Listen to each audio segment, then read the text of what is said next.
Nzambe azoko parler sur deuil national. Deuil national awa na mboka RDC. Ngo na biso. Eza deuil national moko ezoya Seigneur azoba préciser mais ko le cas décembre été. Eza na politicien mo munene. Na yebite na ngambo opposition to na ngambo majorité. Tant na otu na Nzambe otel sanga deuil national lobi na ngaboye comme signe. Politicien na minute on ndenge message ezokene. Poso na sisi awa. Je crois que semaine tout kolanda semaine au cours na ko leka pe na ba média national local. Donc na ko pesa yango. Seigneur azotali sabi ke to kozwa deuil national. Aza policier mutu moko ayeba na mokonzi. Ntango da ba deuil national c'est que ya mutu munene na mboka. Imata ngoya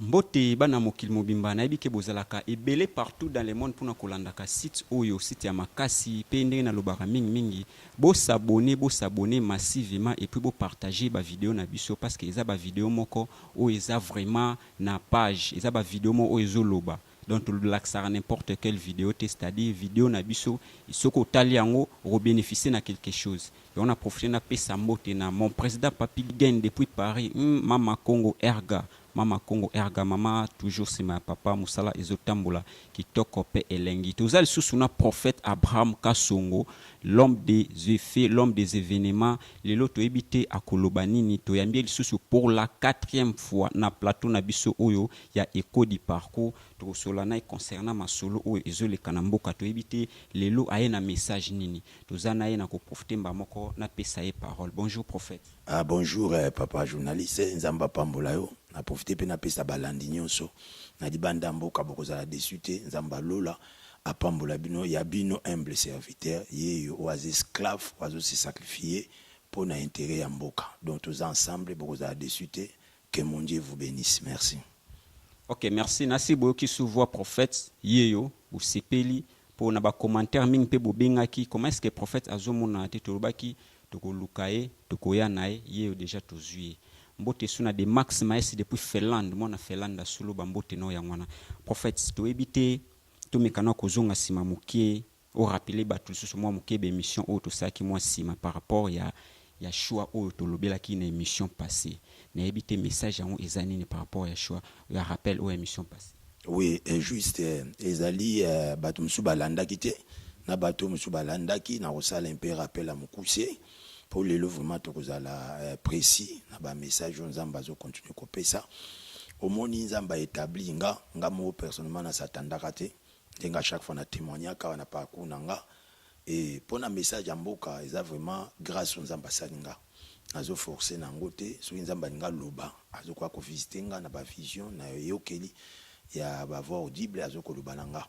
Alors pour tout ça le rappel par rapport ya ba message ya lelo to lobaka la fois passée a na chaka c'était makasi dikambo ya laki ya choix o mokonza mboka salaki to lobaki que Nzambe atalisa kinga personnellement 5e régime Nzambe bande ko talisa maman Olive Lembe ona lobaki na monde spirituel ba obenge lokola Esther mais mokonza mboka sali choix nae parce que na lobaki so que na majorité de l'opposition bazo s'intéresser ko consulter Nzambe TP ko s'intéresser na bassin na Nzambe te moi na mboka na biso lelo bazo croire même pas que il y a des vrais serviteurs comme révélation réalité ko wela na et ko continuer toujours donc to lobela ki la fois passé li kamba choix to lobai que choix au mokonza mboka sali ya Shadari Emmanuel Shadari Nzamba talisa ki ke ali choix na été lorsqu'ils a volonté en Nzambe te ba conséquences yaka natalisa ba conséquences ekoki ko mema ba trouble kimia ekozala te et puis kufa ekoya et puis na lobaki susu ezana ba okende exil donc c'est que choix au mokonza mboka salaki et puis jusqu'à aujourd'hui tant bazolanda message oyoyo bazali nano na temps bakoki kobenga prophète pour des façons na préciser bango ndenge Nzamba ningi pour ne pas to koya na ba conséquences ezali boso pe natalisa ki que même na likambo ya dialogue basango Nzamba talisa kanga que aponaki transition où il fallait qu'il m'a dirigé en Félix Tshisekedi. Félix Tshisekedi ya IDPS. Ya IDPS. Wana pena le kaka tant dialogue zo salama après kufa Tshisekedi. Tant on a zo bonde la Nzamba otali sanga ba kombo mibale Félix Tshisekedi na Pierre Lumbi. Pierre Lumbi papa Nzamba baki yende ali remplacer Tshisekedi na comité à suivi. Mais tout mona ki mokonza mboka sala ki ka choix nae na période aponaki Tshibala to moni gouvernement Tshibala be événement ni nesalami na mboka o tomoni bakamwena tsapo tomoni mamwena nsemi et puis tomoni baévasion baprison tomonaki bamort ndenge na ndenge et ya baconséquences jusqu'aujourd'hui tomona gouvernement tibala tout noir. Comment tout noir comme Par rapport ya choix ya ki ya nzambe te, c'est-à-dire que mokonzi mboka osala ba choix na ye yango aba aussi bien conséquences tomoni ti lelo gouvernement ya Tibala et ali tout noir, rien ne marche, il y a rien de bon. C'est-à-dire ezo simba na ngote gouvernement ya Bruno Tshibala ezo simba te. Ezo simba te po nzamba senga ki que a démissionné. Ozo mona likambo ba choix nde yango ozo mona ezo boma parcours ya ba politicien.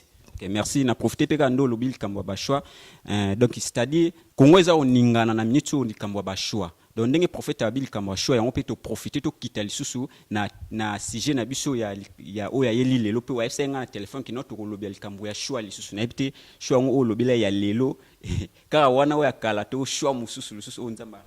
Bon ngana lobaki nazozwa message soki nzamba lobi po na opposition na pesi message po na opposition soka lobi po na majorité na pesi message pour la majorité. So nzamba pesi nga message pour na peuple congolais, na pesi message pour na peuple congolais, so pour na ba église, na pesi pour na ba église, so eza pour na ba serviteur de Dieu na pesi. Siko choix lelo. Attends. Par rapport à tande plus mingi nazo se basé na ba politicien. Ozo mona meza ba émission musu to ko sala uniquement to ko lobela ka message ya mboka et puis na ba église na ba sans impôt kaeza plein. Mais vie attend. Alors les londenge na bimeli pour wana otosa la rappel wana yala ki rappel ya choix on a le belaki na émission les kaki na compte ya majorité selon mokonzi mboka FCC alobi choix à Chadari et ali choix où eza na volonté ya nzambete ba conséquences koya so mona selon nzamba ponaki maman Olive Lembe mais comme ba consulter nzambete ba o s'intéresser na ba prophète ba ibika biso tuza ba faux alors bazo koya maintenant na kati ya ba faux choix et puis révélation ezati. Alors maintenant si koto bimeli tant on azozonga na zwaka tant ko sambela comme eza grâce nzamba salinga pona komona makambo mboka nazo ko lobela sur choix ou oti ko sala masiko na ngambu ya opposition. Tozo yo kamboke ningani na Genève ba oti ko sala choix ya Martin Fayulu. Menga na bimi etant que nganga nzambe. Nzambe azali ko lobela choix au pe opposition en sali. Na lobaki ke ba politicien bazana bango ko consulter nzambe te comme révélation ezate ko wela nezali pe ba otambula sans frein. Donc choix oyo opposition et sali oyo ya Martin Fayulu donc ba sali faux choix. Moni na lobaki na ngambo ya majorité choix Chadari ya faux choix conséquence ko ya na mboko. Ya opposition pe za faux choix. Na opposition pe ngona bimeli sikoyo. Donc choix oyo basali ya Martin Fayulu azali choix ya nzambe te. Comment est-ce que ça choix ya nzambe te parce que la voix du peuple c'est la voix de Dieu place bazaki donc pour que ebima Fayulu c'est-à-dire bazaki bato ebele ezala ka bango moko te ba opposant sote balai bato ebele c'est que basala ki vote batali oyo a koki c'est que ye wana nde ba pesi akumbela opposition yango to lobela ke révélation des athées. Donc à cause il manque à révélation nde bazo sala makambo nyonso selon bango bavandi basiéger bayekoli batali ba critères selon bomoto nzamba tala kalibanda te ba critères nzamba tala kati nzamba omona kati c'est ça c'est que lokola manque à révélation bon ba tala libanda ozomona yango to lobeli ke choix oyoyo ya Martin Fayulu et ali choix o ezali volonté ya nzambe te ozomona ndenge na lobaki na majorité ndenge pe Martin Fayulu asalami choix azali na volonté ya nzambe te batikala bango ko welana na lobaki boye na kati ya Congo mobimba opposition nzamba to reconnaître ka parti moko mais nzamba so c'est bon côté ya pouvoir côté ya FCC pardon faux choix côté opposition faux choix parce qu'on opposition nzamba omona parti moko. Est-ce que si vraiment nous loba mambona parti moko est-ce que ozala sima parti yango apo yango te to ozala rapé militaire parti na uko ngana za muyaka d'abord nazali katangete na lipe muluba te nasala pe na politique te pe ba politicien na yebi bango te natala ka bango na télé et puis ngamo personnellement na satanda télé na ko lobela makambo mboka ta on akutana kana nzambe nzamba iko utiliser nga makasi na komona makambo guérison miracle na témoigner ba délivrance makasi. Alors tant on a encore ta retraite ya makasi ezala kitan bato bazobika mbala moko makanisi pe bato ba yito to na nga ba opesa un concert salaka église alors nga pe na pensé na nga na eki na nga na makanisa église na kati ya église kuna tant classe nzambe yali okufa nzala te celui qui t'ava à l'hôtel mange à l'hôtel bon offrande des oya ba 10 mais oya en tout cas au senti que na kati ya église 3 mois soko hôtel église à 3 mois oboya mais au moins na ozoko évoluer te nzamba zoko yebso na bengo pour na église na bengo pour na église te po ba yambanga bazwa révélation ndenge loko na otia c'était que révélation ezate na ngambo majorité révélation ezate na ngambo opposition même na kati ya peuple nzamba zolo bake peuple pe aza na révélation te donc Congo ba bungisi révélation po babiniki ba faux ba vrai serviteur bazate okeza likama soki ba faux ba linza ba kotika ta na moko nde ba basusu pembe azanga kati le tobimi na temps convenable donc olobela eke IDPS ezali la seule unique partie nzamba za ko reconnaître nzamba za ko reconnaître donc on lancé pe soki ba message ekoleka même tout le monde neti ba grand prêtre lokola ba bemba tout le monde ba grand prêtre lokola ba Moïse donc ba Moïse Katumbi ba opposant nyonso même tous les candidats présidentiels au bazar ba opposant nzamba za ko reconnaître parti moko na kati ya Congo parti ngo ezani IDPS par rapport au temps où on a bandi ba prière na nga ya mboka ton nzamba bikota zamba na 2016 nzamba ni kota isanga Abraham Napona Tshisekedi les pères les fils Napona Tshisekedi aza lokola prophète politique wana ba révélation nanga nazo kamo et puis nzambe na pesa ka message moko bo azo ko réclamer ti lelo ke ndenge ba négliger corps ya Tshisekedi Dieu n'est pas content bato baza cause ko négliger corps ya Tshisekedi ndenge corps neza négliger nzamba osenga ba honorer yango nzamba baki ba conséquences ko ya eza na ngambo majorité na ngambo ya opposition et na ngambo ya peuple congolais pourquoi parce que Tshisekedi a servi patrie na ebiété alors à partir de Tshisekedi nzamba lobayi kazo ko reconnaître parti moko ya opposition c'est-à-dire tous les opposants même ba Vitali Kamere faut bazala derrière IDPS selon Dieu selon révélation on a zo pesa bazana bango ba opposant nzamba ti bazana esprit opposition mais vision et opposition selon ndenge nzamba pesi mission ezala ke pas patriarche que son âme repose en paix c'est pour ça moi na chaka sete na yango na yebi bango te pe nga za muyaka 100% nga za muluba te na za katangete c'est là que yango na zo ko lobela eke nzamba zo ko reconnaître opposition ezali seulement IDPS alors lokola bazana révélation te nde yango wana to lobela ke choix pe ya Martin Fayulu ezali choix o ezana volonté ya nzambe te siko ndenge oloba ke à tout moment tango oloba ke soki basali choix nzambe te ba makambo ko ya biveneme yaka ndenge babimisi Fayulu eza choix nzambe te ndenge seul parti eza fo ezala IDPS bango bazolingaka bazali belé conséquence pe ezali bon conséquence nango yali ba oki ko perdre pe makambo belé ozomona conséquence yali ba oki ko perdre makambo belé kaka ndi ba déclarer qui est sorti à Martin Fayulu tout moni ba contestation militant basili ki ba militant IDPS na tout moni ba contestation à part ba militant à part ba militant na kati ya peuple pe ba peuple ndenga olandela évolution bazali pe na ba mécontentement c'est ça donc babilo ko yali manque ya révélation ozomona ba conséquences wana ezoko ya maintenant nde na bimeli bo nzamba zo senga nini nazoko s'adresser et pas Félix Tshisekedi et le konga na tiré pas Félix Tshisekedi azoko miyeba o yazate et puis aza complexé ozomona eta comment aza complexé comment c'est-à-dire que azoko miyeba o yazalité tant ozoko miyeba o yate okomisiko complexé ya komona siko tant mususu neti ba Moïse Katumbi na mbongo ebele komona siko eke Bemba pe a travailler avant ya za pe prêtre mais na moment oyoyo bokonzi na ngambo opposition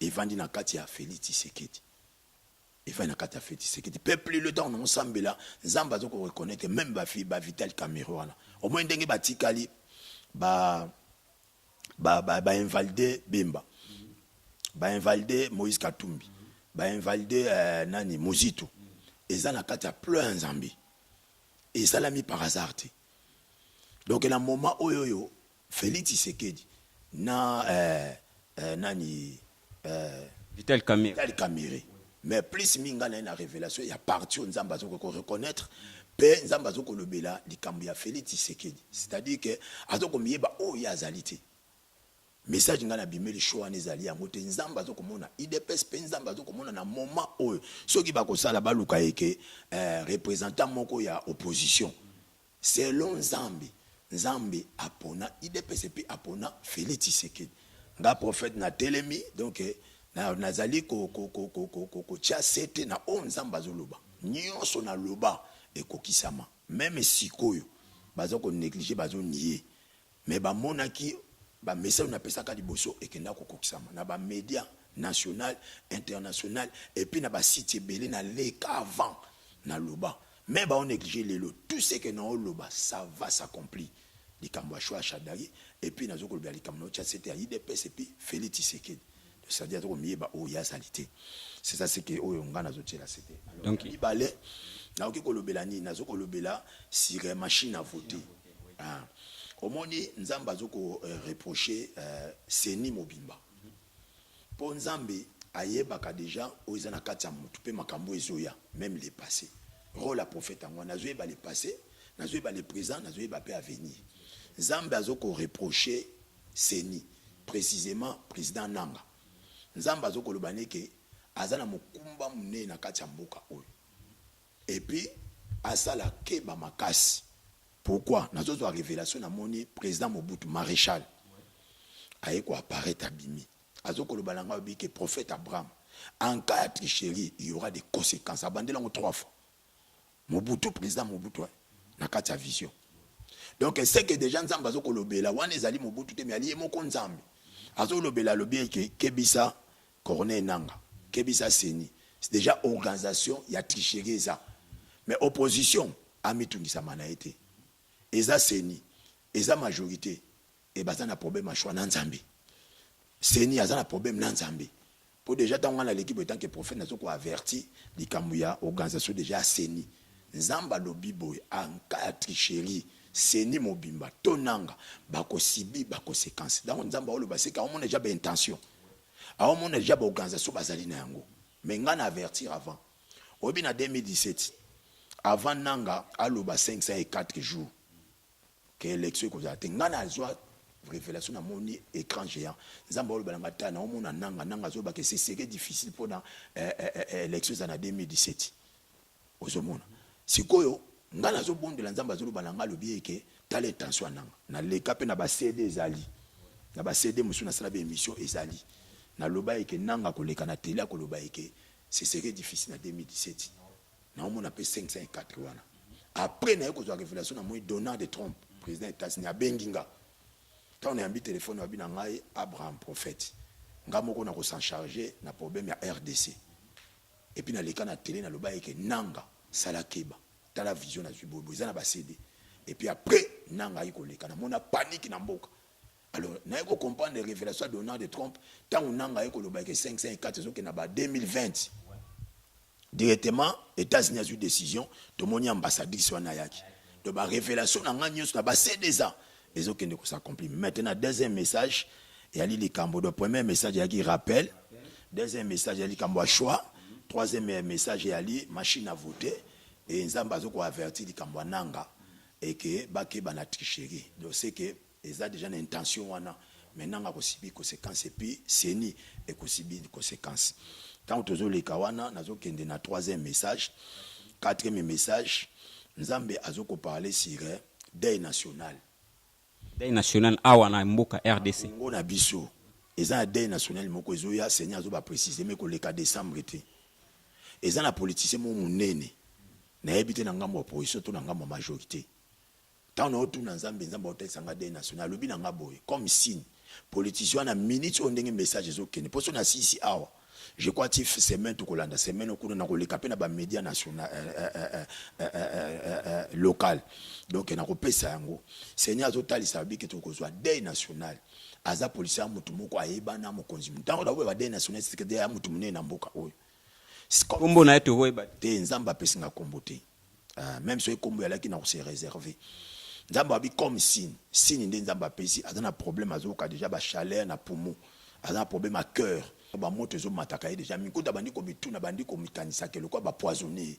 Donc yé politicien wana o tozolobela siko yenda zo sentir nde wana a o sentir bongo o nzamba otaisa de national moyeko yanga na prophète na lobi avant sur les concernés selon nde nzamba yebisinga si na pesi boy eza problème à cœur ana problème na poumon a o sentir ba chaleur makasi asuna kimiate.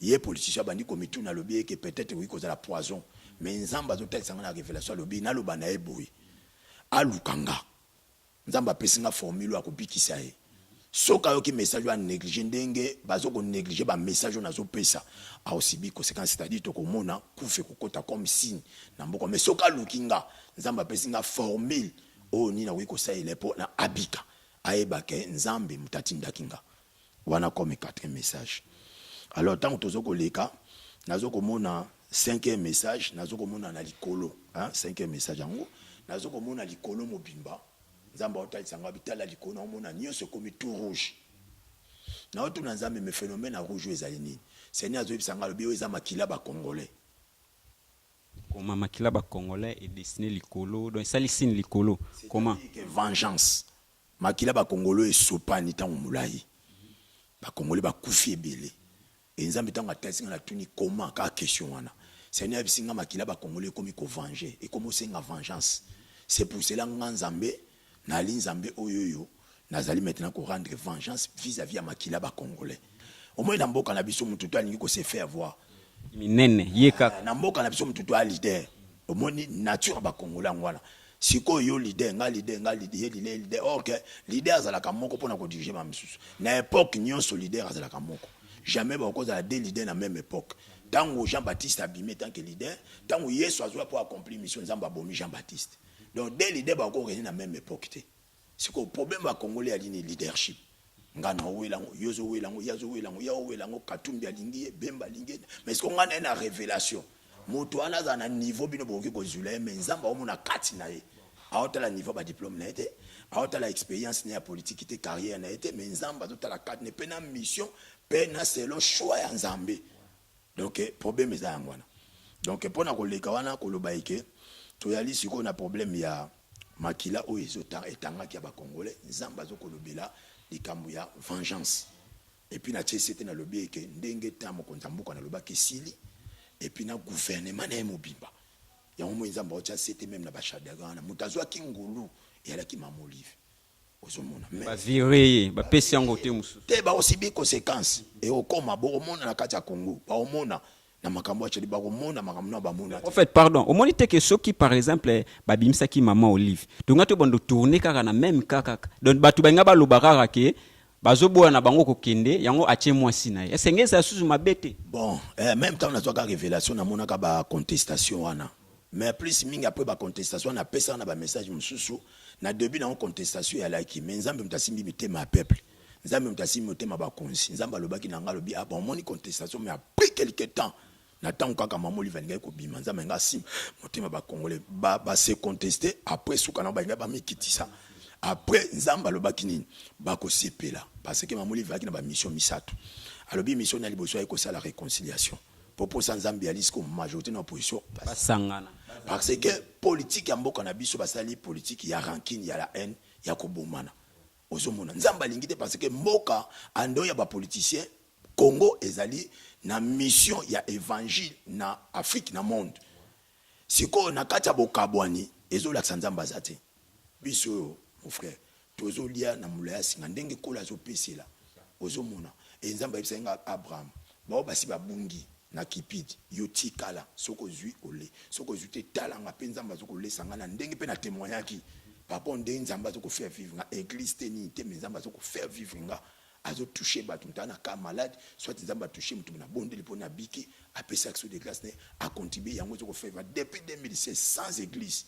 et nzamba biko landa ba politiciens en simate bangonde bakwa ko lukayo ozomona alors na tika na discipline on la pesinga gaspillage ba conséquence ko ya tant que les kawana nazo komona message nzamba zo kopesa nga pona Kofi Olomide ou artiste musicien Kofi Olomide Olomide parbela nzamba zo talisanga que abenganga ye juste ka abenganga na yebisa ye ba makamuni ni ekomela ye d'autant na osambila nzamba otalisanga iza na ba danger moko boza liboso na ye ezo ya po ekomela ye alors ceux qui balandi be émission o libanda mboka na opesa numéro na ngana suka Kofi Olomide abenganga a musicien to banga non balandara chaîne oyo to lobela vie et tala maka monde entier donc awa na Congo pesa na bato batala to lobela vie donc même émission de to travailler na yo boy et ça mutumsu abengi awa bengi alo na landa ke émission bosana prophète félicitations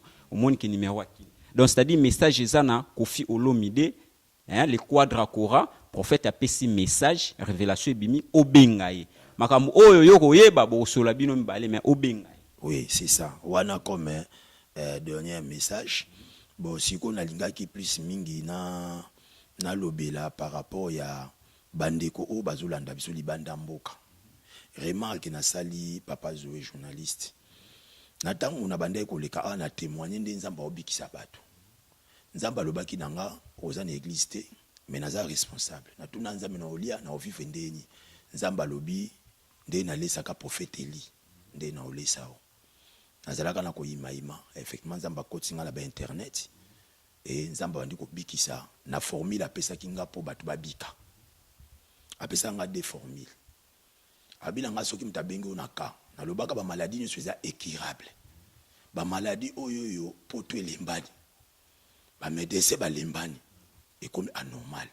Des alliés un peu spécialisés sur nanga onzambe asaninga grâce pour faire vivre nga pe ngono c'est la émission na ba local pour foot ba journaliste makambo belé ba toi.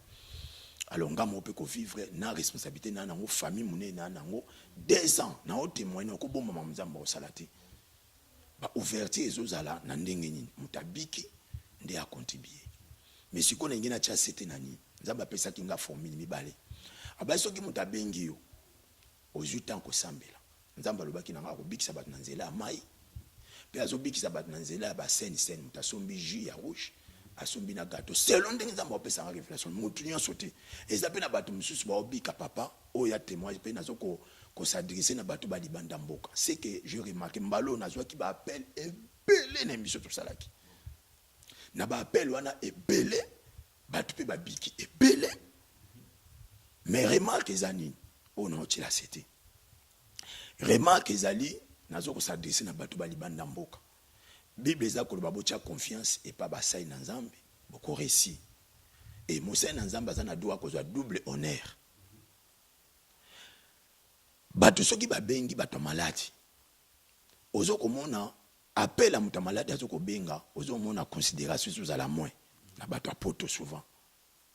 Tango azo benga eloko liboso azo ko lobano nini.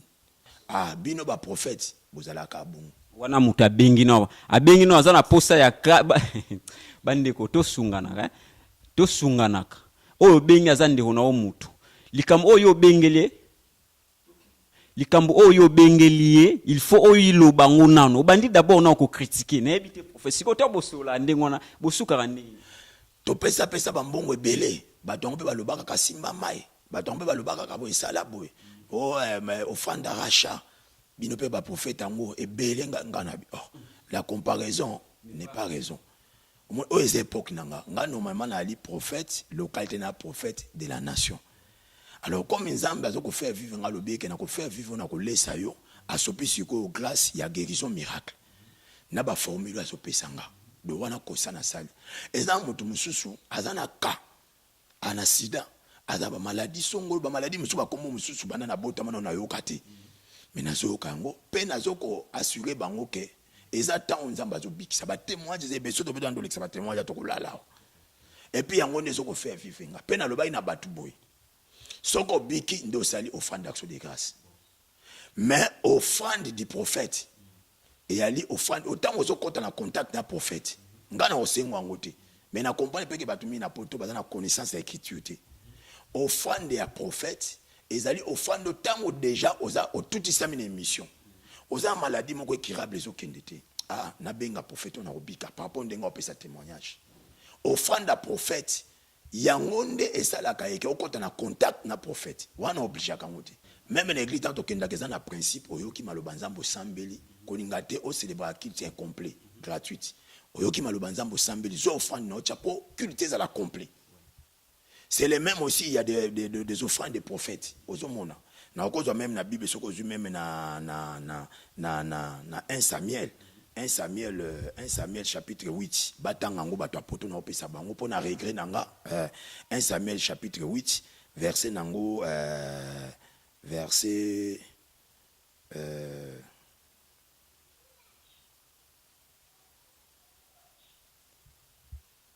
attendant prophète 1 Samuel chapitre 9 verset 6 à 7. Wana batangango ezolo komango to chango 1 Samuel chapitre 6 à 7. 1 Samuel chapitre 9 verset 6 à 7. Ozomona. Alors, pour na kokota na contact na prophète. Ezo kosenga ofanda prophète na montagne sur lingi. Mais après ce que otalisi problème na yo, otalisi likambo na yo, tant prophète a kolando na ba prière, obikinde ce que sali action de grâce oyo kolinga kopesa. Nde na sali un peu moi rappelle to nazo ko ramener un peu bato pour to comportement na ba langage. Oyo ba auditeur ba auditrice bazo bengela libanda mboka. Tant mutalingi abika ozoko mona azoko bandano d'abord nano ko disqualifier yo musai na nzambe. Pe ko comparer yo musai na nzambe. Et puis na niveau ba langage musu bazoko lobeza décevant. O ezali même ko indisposé musai na nzambe pe mutabongo mwazo lobiko ezate. Alors na lingi na témoigner que bato nyusu ba bengaki ezana bato ebele so na bina loba moko tokozwa ta ebele o nzamba bikisaki. Mais loko na otela c'était pour na conclure ezani pour na pesa numéro. Na tango bengi prophète ozana ka maladie o balembani. Soki prophète abisio la muka erentel. Mieux vaut obéissance. Prophète a compris condition mo eza difficile. Yoto sanan. Puis okomona résultat ezani. Nazo la recommandation ezanga mna obikisa teza Yesu Kristo. Nazo zo ata ko bondela maman abengi ngala likamuna ebisinga. Nzambe olobini. Nzamba yiko pesa ke assemble 3 fois to ala muka erentel. Pour kobika bato ezana ba formule ebele pour nzamba miti système. Nyoso bato babika ka ndenge mon côté. Ezamba bato musu babika nzamba pesi orientation bi ala muka erentel lobanae. Tango zo benga mutu zo ibisa mutu déjà zo pesi zeple moni musala au moins ndenge na alia nanga ba wana mais azana besoin lobiko. Ngam na obikisa tenga na bonde nzambe mama oyo kana e et moi mbang prophète pour nata kana nzambe olobini. Yami bale na ningina cha c'était ezamba bato musu bazoko bika nzamba lobike azwa mai. Amela ngota de jour yo prophète sambela pour non. Ezamba bato musu nzamba obikisa nzamba talisa lobike azwa jus ya rouge azwa na gâteau za lokola sen makila Yesu na nzoto Yesu.